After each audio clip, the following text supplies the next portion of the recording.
خواجہ غریب نواز جب نئے نئے آیا اجمیر شریف میں تو خیمہ لگایا ہوا تھا خواجہ غریب نواز نے. خیمے میں خواجہ غریب نواز عصر سے لے کر مغرب کے وقت تک روتے رہتے تھے. ایک نوجوان اجمیر سے باہر گیا ہوا تھا پڑھنے کے لیے, کچھ عرصے کے بعد واپس آیا اور اس خیمے کے قریب سے گزر ہوا اور گزرا تو رونے کی آواز آئی. فوراً دیکھتا ہے کہ خواجہ غریب نواز رو رہے ہیں, ابھی غیر مسلم ہے, اسلام قبول نہیں کیا. فوراً گھر جاتا ہے, ماں سے پوچھتا ہے, ماں یہ مسلمانوں کا گرو کیوں روتا ہے, مسلمانوں کا بابا کیوں روتا ہے؟ میں ہر روز گزرتا ہوں, عصر سے مغرب کے مابین جو وقت ہے یہ روتا ہے. ماں نے کہا جاؤ اس سے پوچھ لو کیوں روتا ہے. وہ نوجوان خواجہ غریب نواز کے خیمے کے اندر آیا, کہا بابا میں ہر روز یہاں سے گزرتا ہوں, آپ کے رونے کی آواز آتی ہے, بتائیے آپ کیوں روتے ہیں؟ کہا جاننا چاہتے ہو میں کیوں روتا ہوں؟ میں نے ایک مدت اپنے مرشد کے ساتھ گزاری ہے, مرشد کی خدمت میں گزاری ہے, مجھے اپنے پیر کی یاد رلاتی ہے, پیر کی یاد رلاتی ہے. میں عصر سے مغرب کے وقت تک اپنے مرشد کی یاد میں روتا رہتا ہوں. اس نوجوان نے کہا اچھا میں نے تو سنا تھا کہ انسان کو جب درد ہوتا ہے, تکلیف ہوتی ہے تو تکلیف انسان کو رلاتی ہے, آپ کو تو محبت ہے, یہ محبت میں بھی انسان کو رونا آتا ہے؟ کہا ہاں ہاں ہے نوجوان, انسان محبت میں بھی روتا ہے. کہا تو پھر مجھے بھی رونا ہے, میں بھی رونا چاہتا ہوں, مجھے بھی رونا سکھا دیجئے. کہا تو رونا چاہتا ہے؟ رونا چاہتا ہوں. کہا ٹھیک ہے, دو شرطیں ہیں, مسلمان ہو جا اور میرا مرید ہو جا. اس نے کہا میں ماں سے اجازت طلب کروں گا. ماں کے پاس گیا اجازت لینے کے لیے. ماں نے کہا تو ضدی ہے, جب تو ارادہ کر لیتا ہے, جو ارادہ کرتا ہے تو پورا کرتا ہے, جا جو کرنا چاہتا ہے کر لے. خواجہ غریب نواز کے بارگاہ میں حاضر ہوا, عرض کرتا ہے بابا میں پھر مسلمان ہونا چاہتا ہوں, مجھے مرید کر لیجئے. خواجہ غریب نواز نے مرید کر لیا, خواجہ غریب نواز کا مرید ہو گیا. اب خواجہ غریب نواز نے کہا اب وقت سارا میرے ساتھ گزرے گا, ناشتے کے وقت خواجہ غریب نواز کے ساتھ, سحری کے وقت خواجہ غریب نواز کے ساتھ, سحر کے وقت خواجہ غریب نواز کے ساتھ, پورا دن اسے خواجہ غریب نواز کے قرب کی کچھ ایسی عادت ہو گئی, خواجہ غریب نواز کا دیوانہ ہو گیا, ان کا عاشق ہو گیا. کچھ عرصہ گزرا, خواجہ غریب نواز نے فرمایا اب تیرے لیے 3 دن کی چھٹیاں ہیں, 3 دن کے لیے چھٹیاں ہیں, 3 دن کے لیے چلا جا.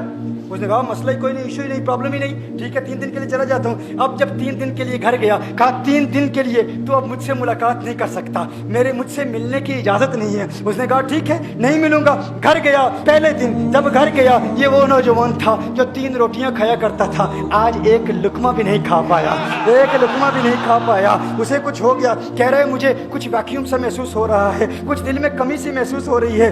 یوں وقت گزرتا گیا, رات کا وقت آیا, آنکھ نہ لگی, سو نہ پایا, مکان کی چھت پر چلا گیا. ماں نے دیکھا بیٹا چھت پر کیوں چلا گیا؟ ماں چھت پر جاتی ہے, بیٹے کیا ہوا؟ کہا پتہ نہیں ماں, میں تو فوراً سو جاتا تھا, آج نیند بھی نہیں آ رہی, آج کھانا بھی نہیں کھا پاتا. ماں تو چلی جا. ماں چلی جاتی ہے. یوں جب سحری کا وقت ہوتا ہے اس کی آنکھوں سے اشکوں کی برسات جاری ہوتی ہے, اس کی آنکھوں سے اشکوں کی برسات جاری ہوتی ہے. وہ رو رہا ہے, اس پر رکت تاری ہے. ماں آتی ہے, بیٹے کیا ہوا؟ کہا ماں مجھے پیار ہو گیا ہے, ماں مجھے محبت ہو گئی ہے, ماں مجھے عشق ہو گیا ہے. جا غریب نواز کے پاس, کہا مجھے بلا لو. اب یہ جدائی برداشت نہیں ہوتی, اب مرشد کی جدائی برداشت نہیں ہوتی. ماں فوراً خواجہ غریب نواز کی بارگاہ میں حاضر ہوتی ہے. کہا میں نہیں جانتی ہے مسلمانوں کے بابا, تو نے میرے بیٹے کو کیا دے دیا, تمہارا تعلق نہیں سمجھ پاتی, تمہارا رشتہ نہیں سمجھ پاتی, لیکن وہ تو رو رہا ہے, کہتا ہے واپس بلا لو. خواجہ غریب نواز نے کہا نہیں ابھی وقت نہیں ہے, میں اپنی زبان میں کہتا ہوں. گویا کہ خواجہ غریب نواز نے کہا ہوگا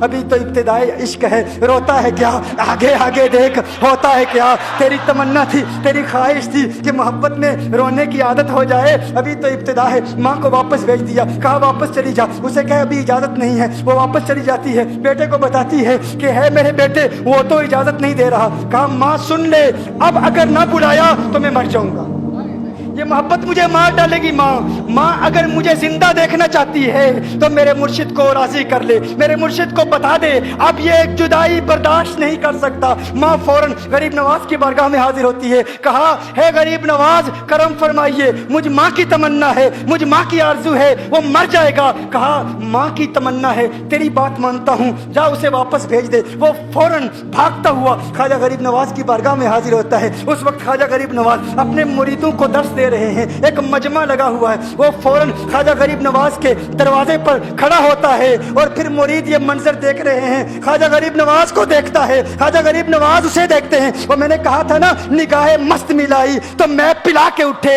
جہاں وہ بیٹھ گئے میں قدا بنا کے اٹھے. خواجہ غریب نواز نے اس کی آنکھوں سے آنکھیں ملائی اور پوچھا اب پتا چلا محبت میں رونا کیسے آتا ہے, اب پتا چلا. اس نے کہا ہے غریب نواز کرم فرمائیے. فوراً